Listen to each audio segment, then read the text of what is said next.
Hi guys, it's me Lewis, and today I'm here to talk about season 3 Shadow Jago, and obviously the new characters and guest characters for Killer Instincts. Now I'm gonna start off with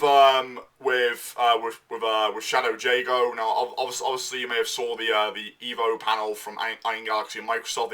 He's getting his own moveset. He's no longer going to be a clone of Jago anymore. He's possibly we could get the intro and outro from season one's arcade mode, which would be really nice.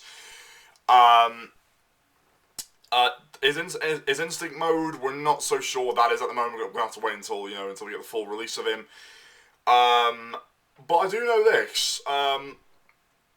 Since if you have the season 1 or 2, if you have season one or two Ultra Edition, or you have the complete bundle of the 2 seasons, then you'll get the full version of Shadow Jago, which I will admit is fucking awesome. So yeah, I'm just gonna get an update from that shit. So yeah, Shadow Jago's trailer is coming around November. Kim Woo's is coming around September, and obviously they're gonna reveal a character in her trailer, which obviously they're gonna have a trailer in October.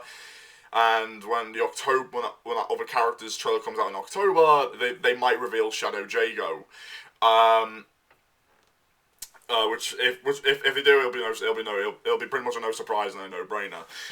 So let's talk about something here that I've got some sad news about recent news that I found out yesterday. Is that Mick Gordon has left Killer Instinct, and he's been replaced by 2 other composers, Cell Dweller and Tom Salter. Now, Cell Dweller, I've listened to his music for years, and his music is pretty much like a hit and miss. Tom Salter has composed music for the industry of gaming for pretty much 2 decades, which is quite much like holy shit. But Tom has composed music for Microsoft, Ubisoft, EA, not so much with other publishers and developers. He's only composed music for Microsoft and Ubisoft. He's composed music for Halo 1, 2, and 3, Crackdown. I think Gears of War as well. I think he helped some composers on that one. And he's worked on Fusion Frenzy as well. Cell Dweller. Cell Dweller mainly just makes music for himself, but he has composed music for games. A couple of years ago, he's composed music for Halo 4, Dead Rising 2 and 3. Now, when it comes to Cell Dweller, he's pretty much known for his industrial metal music, which I will admit, some of it sounds awesome, some of it doesn't, and I'm actually getting a worried feeling that Tom and Cell Dweller might fuck this up with the music, because these two aren't working separately. They're both working together to think of creative ways to actually make the music sound awesome for the characters and their stages. So I'm hoping to God they're looking at the characters and saying to themselves, okay, let's look. Okay, this is what the character looks like. This is what the stage looks like. Let's find the right beats, the right rhythm to make sure it fits the character and the stage well. But if they just add like dubstep, heavy metal bullshit in there, it's just gonna fucking ruin it, which I really don't want to see in there. But if they find a creative way to get around that, then I might give them a shot. I mean, don't get me wrong. They've done a fantastic job on Rash's theme, which I'll put in the description, by the way, so you guys are gonna check it out. But still, one theme song isn't enough to make me say these guys are awesome composing music for Killer Instinct. Possibly around like 5 or 6 music that they've produced for Killer Instinct, maybe, I don't know. 5 or 6 possibly would actually say to which will get me to say okay, these guys I know what they're doing. I'm glad I gave them a chance. They're doing super well. Keep up the good work. But the question is, you need to ask yourself, can they be just as good as Mick Gordon? That's the question that nobody knows, and it really is sad. To see that Mick Gordon has moved on to compose music for other games. In fact, the funny thing is, he's actually composing music for Doom 4. To anyone who isn't aware of that. So if you're subscribed to his channel, I would keep an eye out for his channel, because he might upload some of the songs on Doom or some shit. But But let's talk about what we want to see in season 3. Of course, we want to see No Mercies, Ultimates, and Humiliations, to come back. We want to see all those three types of finishes coming back. And I'm probably guessing some guys are going to post in the comments saying, well, Ultimates and No Mercies were pretty much the same thing.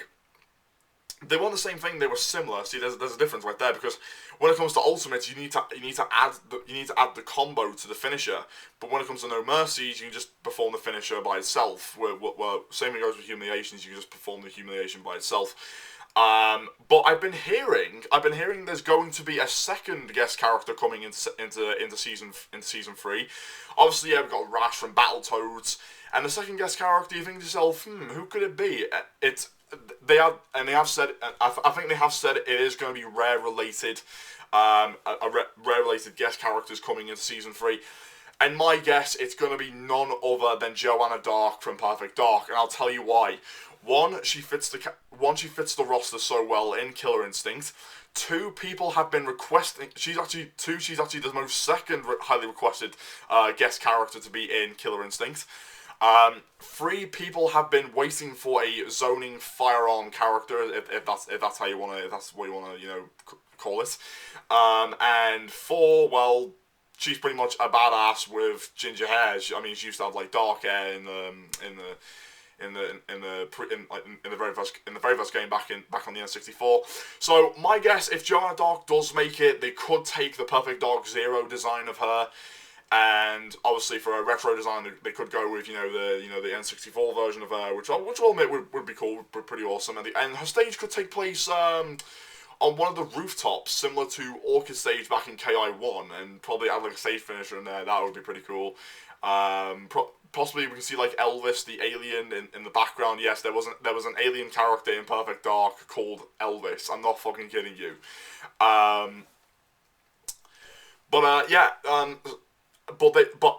According to Adam Isgreen, he has said there's going to be more characters in season 3 than season 1 and 2 combined.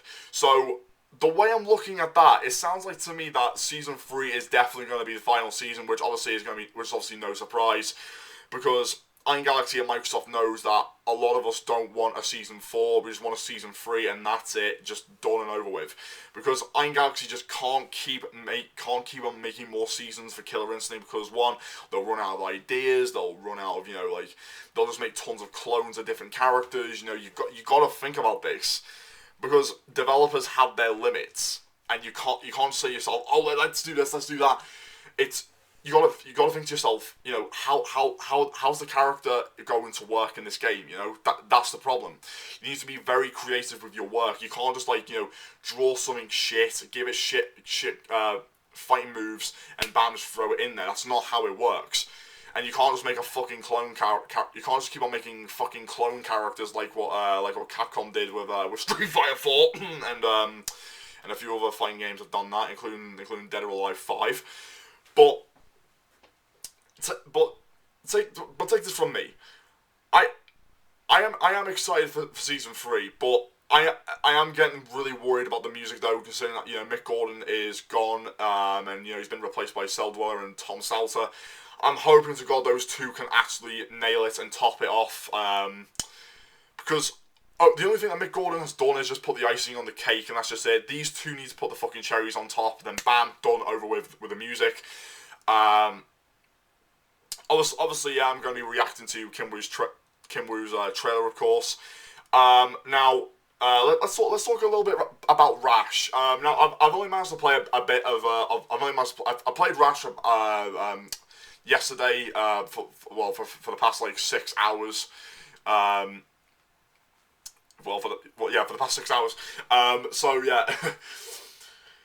And honest to God, I will admit, he is pretty good as a beta character, but I'm hoping to God he gets better over time, because obviously, his Ultra isn't ready, because, the Ultra that he has so far is just one punch and bam, that's it, just, the opponent's just fucking knocked out as fuck. His taunt, he hasn't got a taunt yet, because that isn't ready yet. There's so much stuff that Iron Galaxy needs to work on with Rash. I'm hoping to God he gets his own stage. if it's a stage from one of the levels in any of the Battletoads games, that would be fucking cool. And you know, you can add those two other toads. I think they're called Pimple and Zits. I think, correct me if I'm wrong on that. You can put them in the background just watching the fight. That would be pretty cool. Or you can add what is it? That slutty queen that was at level Corsette. And I will. Yeah, and I will admit I've never played the Battletoads games before. I never played any of them in the series. I've always wanted to, but the problem is I've never owned an NES or an SNES at the time. And surprisingly, I think they did have their own arcade cabinets for Battletoads. And if they did, correct me if I'm wrong, because because the arcades that my local arcades where I live used to have like tons and tons of like beat 'em ups, like Double Dragon. I was the other 8-bit one had like what's his face, Alex, I think. There was so many different beat 'em ups, man. The list goes on. But I really am hoping that, you know, Rash gets better over time. Obviously, yeah, he's going to finish possibly around September, and we're going to receive an update. So once he disappears, and once he's gone, he's gone. Because they need to go back and work on him. They need to add more colours. They need to add customization to the guy.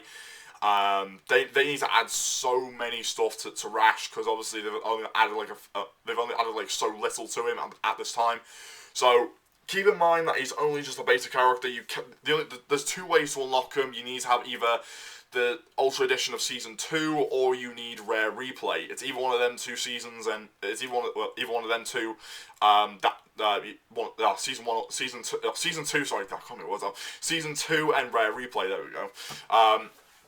So yeah, Rash. You know, I am looking forward to the full version of him around March.